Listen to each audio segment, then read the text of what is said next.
And a protest just getting underway right now in Warren.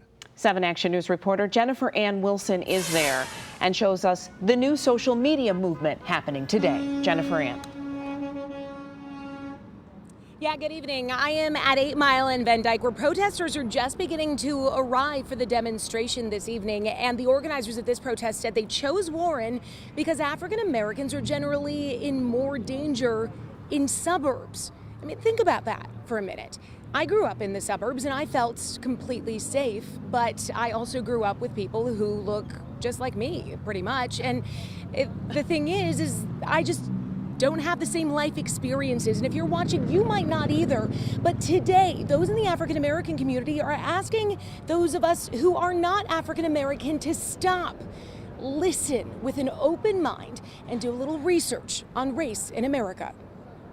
It's a movement that's taken over social media. Hashtag #BlackoutTuesday, encouraging people to stay silent and listen, to devote time to researching and expanding knowledge of race in America.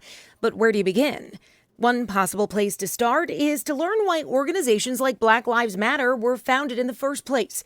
The NAACP, for example, was formed in response to lynchings in the South. And a lot of times it's because we are filling the void of a government where we have not felt protected. Camilla Landrum with the NAACP in Detroit also suggests reading books by historic African-American authors like Langston Hughes and Maya Angelou, that talk about what it means to be Black in America. Or even newer books like White Fragility, Why It's So Hard for White People to Talk About Racism.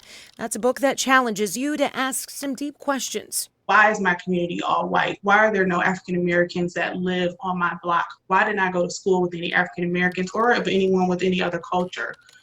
Why is my world all white when the world is so diverse? If books aren't for you, there are many films and miniseries like When They See Us on Netflix that can give you a glimpse into systematic racial discrimination. This particular series now has a free discussion guide you can download to go with it. And discussion, Landrum says, is key. If you're not willing to talk about it, then you're not willing to learn. But talking about race can be really uncomfortable. We're fearful when we have to have these conversations with our family because we want to protect our young. But at the same time, we have to press through that fear. We don't get the privilege of walking away from it because we're trying to save our child's life. So when it comes to our white allies, being afraid to have those conversations within their own family, that's where we really need you to start. And as your understanding grows, call out racism whenever you see it. What you are saying is not truthful. What you are saying is hurtful.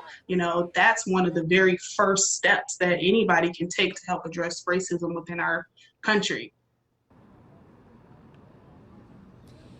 We had a long conversation talking about what it means to be an ally. We also talked about the difference between helping and volunteering or being a white savior and some other challenging topics. I'm going to post more of our conversation on social media, plus a list of resources of books, films, TV shows, and links to organizations you can go to find out more information and educate yourself on what's happening with race in America. Reporting live here in Warren, I'm Jennifer Ann Wilson, 7 Action News. Yes, because it is about education right now, Jennifer Ann, on top of all else. So we thank you so much.